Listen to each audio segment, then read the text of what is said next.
That they're more of a passive group that actually just sort of explain where the flow is going. They're not really like researching different ways to combat the lava flow or combat it or direct it or something. I mean, it seems like you're just telling us as it's advancing towards us where it's going to be, which we can pretty much figure out where it's going to be.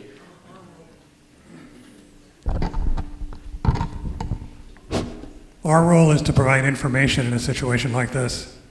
Right. If you consider that passive, I guess that's passive. So is there, what I want to know, I guess, is there more of, what would it be, like proactive division of the government that actually brings people maybe from other countries where they have these problems and looks at the lava? Because one thing, you guys, you've invested a lot of money into this area here, you know?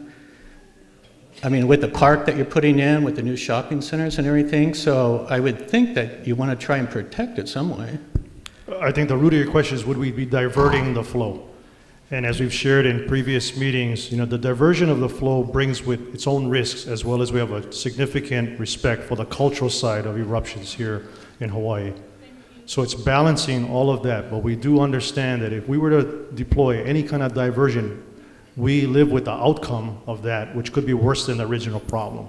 So we are looking at all of these things, but as I mentioned, we are balancing everything with the cultural as well as liability and risk that we take with manipulating nature.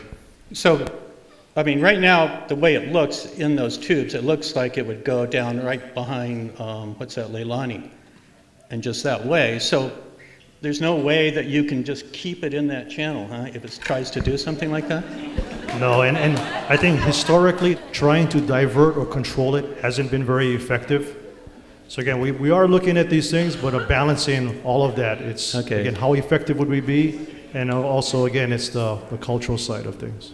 Can anything be done to jar? So you're talking about right here, yeah, there's still structures in here that's going to prevent it from going south. Yeah, I mean, it goes downhill, lava goes downhill. I'm thinking all that old lava that's underneath where it went, can that be? This, you mean?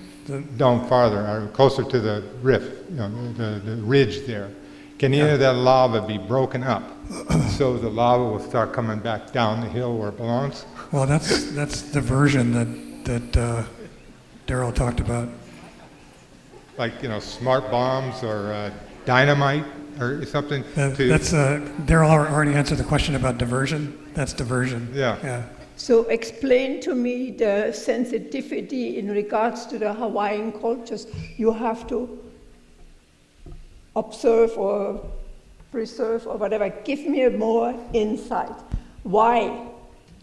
The Hawaiian race is diluted in bloodlines to an 8th to an 16th. The Hawaiian community throughout the whole world is, of my last knowledge, about 480,000 people. And how can the Hawaiian community overlook the threat, which is to the whole communities, to Leilani, Pahoa, Kahoe, and everybody else, and still think they should play a card out there to impose on the civil defense, on the county, everybody a restriction.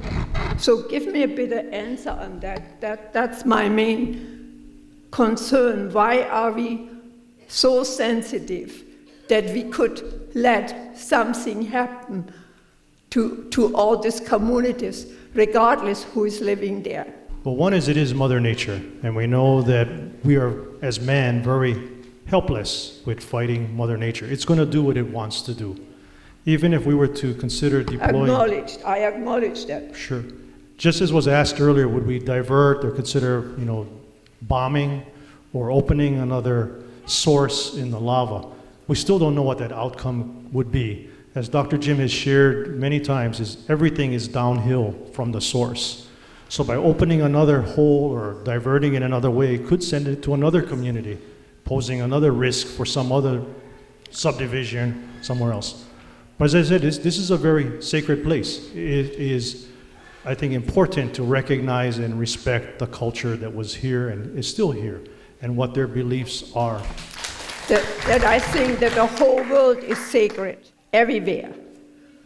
Okay, and I think nature, yes, I acknowledge all this, but I hear all the time how sensitive you have to be to the culture of Hawaii. And I think this could be also a little bit a weakness and an excuse.